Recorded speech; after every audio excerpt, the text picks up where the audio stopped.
Assalamualaikum warahmatullahi wabarakatuh.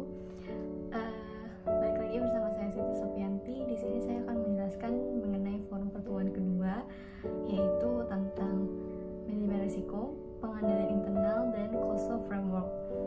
Nah, langsung aja kita masuk ke pembahasannya. Yang pertama adalah manajemen risiko. Yang udah kita bahas di pertemuan sebelumnya, maksudnya sudah saya bahas di pertemuan sebelumnya, bahwa sebuah perusahaan itu pasti ada resikonya, bahwa sebuah perusahaan tuh harus tahu, harus kenal resikonya tuh seperti apa. Nah, dengan manajemen resiko kita yaitu melakukan identifikasi, analisis, evaluasi, dan menghindari bahkan meminimalkan resiko-resiko yang tidak bisa diterima. Jadi di dalam sebuah bisnis itu kita membuat grading terhadap resiko. Dengan membuat grading itu otomatis kita tahu nih, oh ada resiko yang masih bisa ditoleransi dan ada resiko yang benar-benar emang udah nggak bisa diterima karena memang impactnya tuh besar banget ke dalam perusahaan gitu. Semua resiko menurut saya tidak bisa diterima, tapi bagaimana kita membuat grading itu dan melakukan tindakan preventifnya atau tindakan pengendaliannya.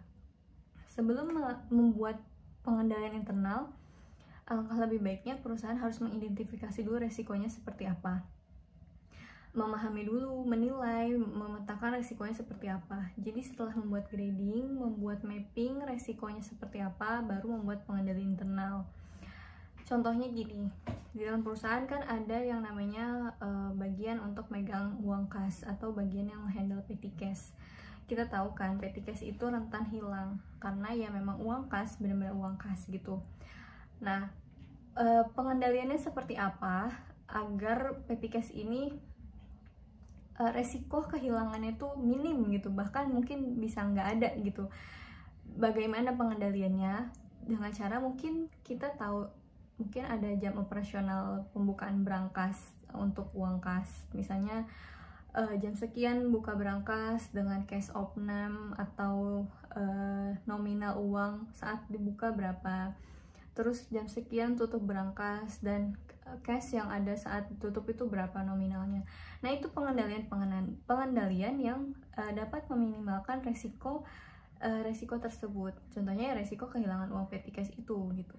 Nah, sebelum kita membuat pengendalian kan kita tahu dulu nih resikonya. Oh iya, resikonya bisa hilang uang kasnya, makanya pengendaliannya kayak gini. Kenapa dibuat mengidentifikasi resikonya dulu? Karena biar pengendalian itu tetap tepat sasaran.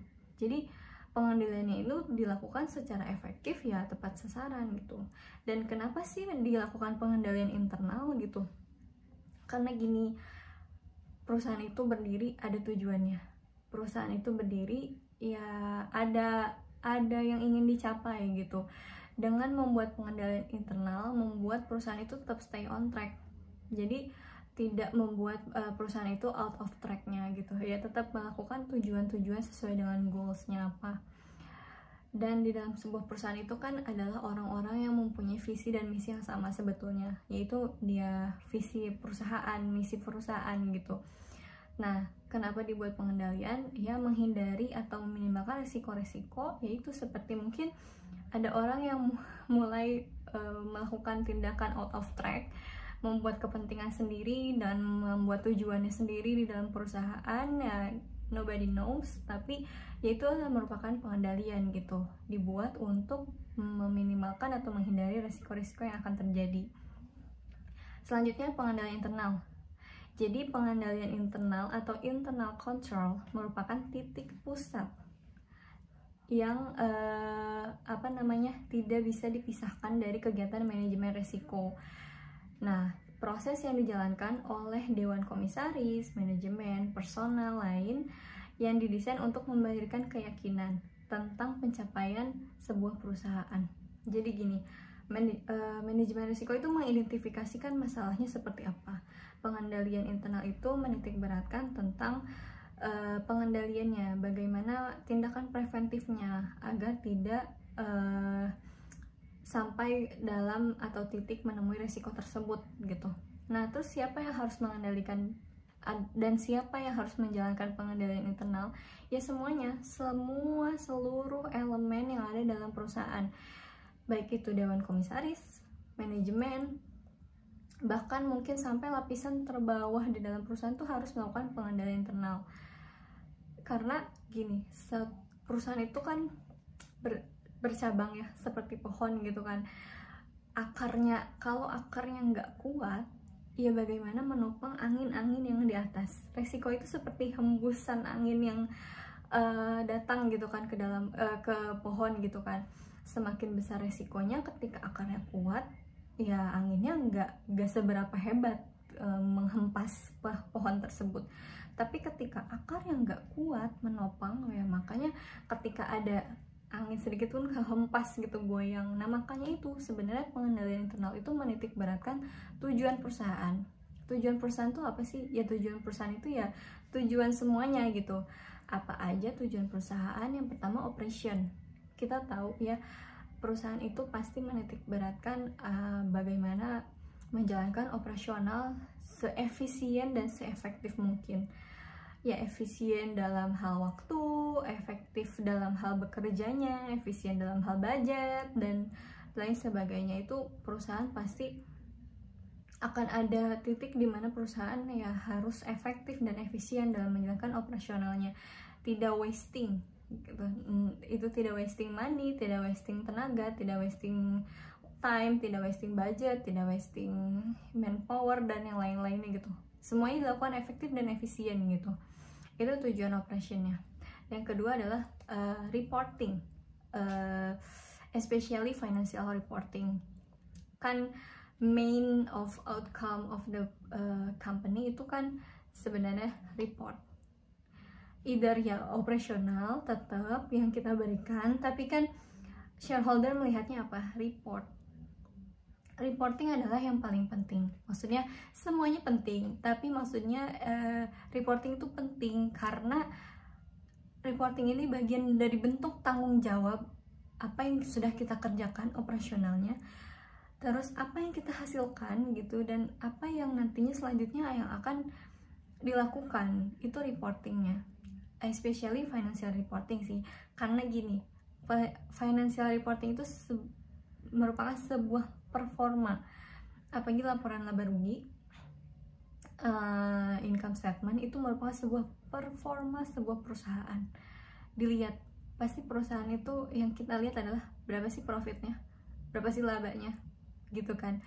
Karena apa? Karena itu mencerminkan, oh ini kinerja keuangan perusahaan selama 1 tahun, selama 1 periode. Oh dipakai untuk apa aja, oh dihasilkan apa aja, penggunaannya seberapa efektif gitu, seberapa efisien, dapat menghemat cost gitu, dapat menghasilkan pendapatan yang maksimal gitu. Itu dilihat dari reporting, especially financial reporting. Nah, adapun laporan keuangan yaitu financial position, yaitu menunjukkan posisi keuangan perusahaan tuh di mana sih titiknya gitu. Asetnya seberapa sih, kewajibannya berapa, ekuitasnya ada berapa. Nah itu tuh hal-hal yang membuat shareholders yaitu memutuskan memutuskan untuk berinvestasi atau tidak, melanjutkan untuk strategi perusahaan itu akan kemana arahnya, kayak gitu. Dan yang terakhir adalah compliance. Compliance itu kepatuhan. Jadi perusahaannya patuh nggak sih, patuh sama peraturan nggak sih gitu kan. Namanya perusahaan itu kan ada di dalam sebuah negara gitu kan, negara yang dimana pasti punya peraturan gitu. Either negara punya aturan, either pemerintahannya punya aturan, atau stakeholders anything juga punya aturan. Tapi bagaimana perusahaan tetap patuh gitu?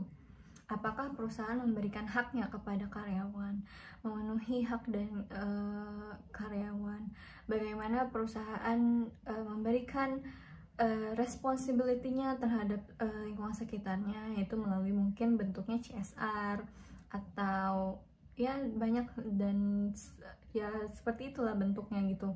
Maksudnya apakah perusahaan ini mengikuti aturan sebuah negara seperti bayar pajak, taat pajak, sesuai, maksudnya kepada pekerja itu sesuai dengan haknya, sesuai yang diatur oleh Kementerian Pekerja atau Kementerian industrinya, bagaimana terhadap lingkungannya gitu kan, apa responsibility yang diberikan kepada lingkungannya. Contohnya mungkin apakah perusahaan ini merusak lingkungannya gitu.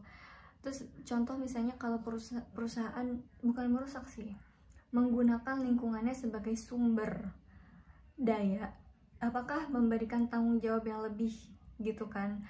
Contohnya ya mungkin perusahaan tambang, dimana kan menggunakan source-nya itu sumber dayanya ya dari alam gitu kan, source yang menurut saya tambang tuh tidak bisa diperbaharui.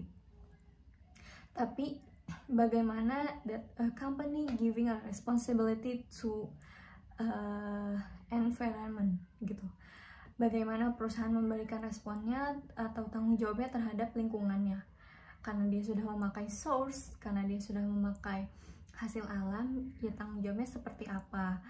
Itu mungkin bentuk dari corporate social responsibility. Atau mungkin tanggung jawab sosial lain dalam sebuah perusahaan, kayak misalnya ada CSR-nya ya, mungkin menghijaukan lahan tersebut, atau mungkin membuat lahan tersebut menjadi bermanfaat untuk sekitarnya, ya itu bagian dari corporate atau CSR-nya sebuah perusahaan gitu. Karena yang namanya perusahaan pasti memberikan efek langsung terhadap sekitarnya, baik itu efeknya terhadap alam maupun yang warga lingkungan sekitar gitu. Tapi kan karena kita sudah diuntungkan oleh lingkungan, makanya kita juga harus berbaik hati kepada lingkungan. Nah, mungkin compliance itu bagian-bagian dari pemerintah yang mengatur bagaimana perusahaan itu harusnya terhadap lingkungan seperti apa, patuh kepada government-nya seperti apa, dan bagaimana menghargai atau bagaimana memuaskan stakeholders-nya seperti apa. Nah, jadi ketiga bahasan ini sebenarnya tuh berkaitan, nyambung. Manajemen risiko, pengendalian internal, dan COSO framework. Manajemen risiko itu mengidentifikasi apa aja nih resikonya yang harus dihadapi gitu, apa aja resiko yang ada gitu, efeknya seberapa besar sih gitu kan, masih bisa ditoleran atau tidak gitu kan. Nah, selanjutnya kita netepin nih pengendaliannya mau seperti apa biar resiko ini nggak ada di dalam perusahaan.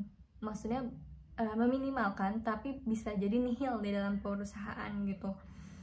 Nah, apa-apa aja tuh pengendaliannya itu dibuat tepat sasaran mungkin, agar ya, karena gini kan, tak kenal maka tak sayang, seperti itu. Mungkin kalau kita nggak kenal resikonya, kita nggak tahu bentuk pengendaliannya seperti apa. Ketika kita udah kenal resikonya, maka kita bisa tahu, oh ini bentuk pengendaliannya seperti ini, oh ini baiknya seperti ini. Semua bisa dirundingkan, semua bisa kaji lebih dalam gitu. Nah, untuk membuat sebuah pengendalian internal dari resiko-resiko yang sudah dianalisis atau sudah diketahui, bisa menggunakan COSO framework. COSO itu organisasi, the Committee of Sponsoring Organization of the Tradeway Commissions, means COSO. Framework itu apa sih? Kerangka bekerja. Jadi kerangka bekerja dari COSO yang menyediakan bentuk-bentuk pengendalian internal dari resiko-resiko yang sudah dianalisis, seperti itu. Nah, ini organisasinya dari Amerika. Awalnya dibuat karena pada tahun 1970-an, correct me if I'm wrong, di Amerika juga banyak fraud seperti itu. Jadi dibuatlah pengendalian atau framework seperti ini untuk memudahkan atau memberikan gambaran atas kerangka bekerjanya sebuah pengendalian itu seperti apa gitu. Nah, yang pertama tuh apa? Control environment. Nah, ini nih, jadi control environment itu berarti lingkungannya. Jadi kita tuh harus tahu nih, top manajemennya apa. Dari top, maksudnya dari vertikal ke horizontalnya gitu. Jadi lingkungannya tuh kita tahu, misalnya direksinya, terus manajemennya, terus pekerjanya apakah sudah sesuai dengan job desk masing-masing atau belum. Itu paling penting sih, karena gini, resiko ada, ditanggapi dengan benar, tapi kita nggak tahu bahwa orang-orang tidak memegang job desk sesuai dengan kemampuannya masing-masing gitu. Nah itu juga salah satu resiko karena membuat keputusan itu, maksudnya gini, mungkin job desknya orang staff dengan job desknya manajer itu beda. Karena apa? Manajer itu melihatnya ya helikopter view gitu, nggak melihat satu sisi aja, tapi dari semua aspek. Mungkin kalau staff melihatnya oh dari sisi saya aja gitu, dari sisi ini aja gitu. Nah beda kayak gitu. Nah jadi mungkin staff itu tidak bisa mengambil keputusan seperti pertimbangan manajemen mengambil keputusan. Nah itu jadi yang harus disesuaikan. Makanya orang itu harus memegang job desk sesuai dengan kemampuannya dan sesuai dengan pengalaman kerjanya gitu. Nah itu yang meminimalkan resiko-resiko yang dihadapi. Terus yang kedua, risk assessment. Risk assessment berarti penilaian resiko. Seperti yang sudah diungkapkan tadi, harus dibuat gradingnya, mappingnya. Terus ya itu grading tingkatan resikonya, bisa diterima, masih bisa ditoleran, atau sudah tidak bisa ditoleran sama sekali. Terus mappingnya seperti apa gitu kan. Misalnya di finance department resikonya seperti ini, di technical department resikonya seperti ini, mungkin di bagian safety and healthy seperti ini resikonya, dan di bagian operasional seperti ini resikonya. Itu harus dinilai resikonya apa aja, karena masing-masing departemen itu pasti resikonya beda-beda, karena tanggung jawab pekerjaannya pun beda-beda gitu. Dan yang ketiga ada control activities, ini respon. Jadi kita udah tahu resikonya apa, jangan didiemin, pasti harus ada tanggapan, responnya seperti apa gitu. Nah respon inilah yang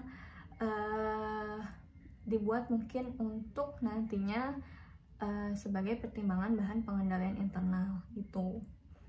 Dan yang keempat, information on communication. Jadi nggak diem-diem aja gitu, semuanya dikomunikasikan. Oh di departemen finance ada ini nih resikonya gitu, bagaimana gitu, dikomunikasikan, diinformasikan, karena nggak cuma sendiri gitu kan, kerja tuh nggak cuma satu departemen doang gitu, kerja tuh semua departemen tuh saling berkaitan. Gak ada yang namanya ya udah teknik finance beda kok resikonya ya udah, enggak, itu tuh bisa berkaitan karena ya saling, karena satu maksudnya satu circle gitu, satu circle perusahaan dan satu tujuan perusahaan. Jadi kalau misalnya contohnya gini, teknik melakukan pembangunan, diem-diem aja nih gitu kan, terus taunya finance nggak tahu nih ada budget teknik yang dipakai seberapa besar gitu, terus teknik ya udah diem-diem aja lah, oh, kan ini pekerjaan teknik misalnya gitu, gak usah bilang finance misalnya gitu. Nah nggak bisa gitu, karena untuk melakukan pengajuan di dalam sebuah perusahaan itu harus melakukan yang namanya penilaian apakah budgetnya masih tersedia atau enggak. Tiba-tiba mengajukan sudah melakukan pekerjaan budgetnya nggak ada, resikonya tanggung siapa? Pasti tanggung perusahaan dong. Nah itulah yang bagaimana meminimalkan resikonya, semuanya harus dikomunikasikan. Gak bisa cuma diem-diem aja, gak bisa cuma oh ya udah masing-masing aja kerjanya, itu gak bisa. Namanya sebuah perusahaan gitu ya. Dan yang terakhir, monitoring activities. Kalau kita udah tahu resikonya seperti apa, kita udah tahu responnya seperti apa, kita udah tahu bentuk pengendaliannya seperti apa, dan bagaimana cara kita mengkomunikasikan dan menginformasikannya, berarti kita tinggal monitoring. Oh, kita tinggal jalanin pengendalian internalnya, kita monitoring. Itu siapa yang berhak melakukan monitoring? Semuanya, semua orang yang ada dalam perusahaan. Sebagai warning sih menurut saya, sebagai alarm bahwa misalnya oh ini nggak sesuai nih sama SOP gitu, boleh di warning, oh ini nggak sesuai SOP gitu.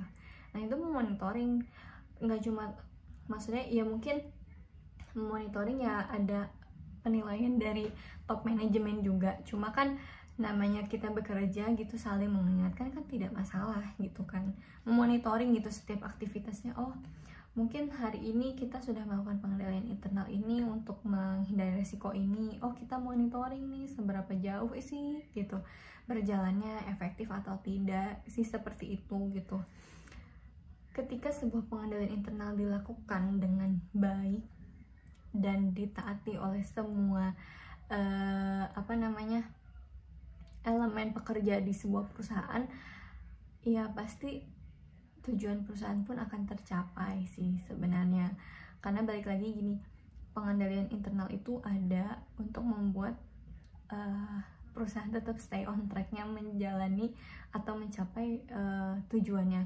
Jadi ketika perusahaan udah stay on track, ya udah insya Allah itu udah tercapai tujuannya seperti apa gitu kan.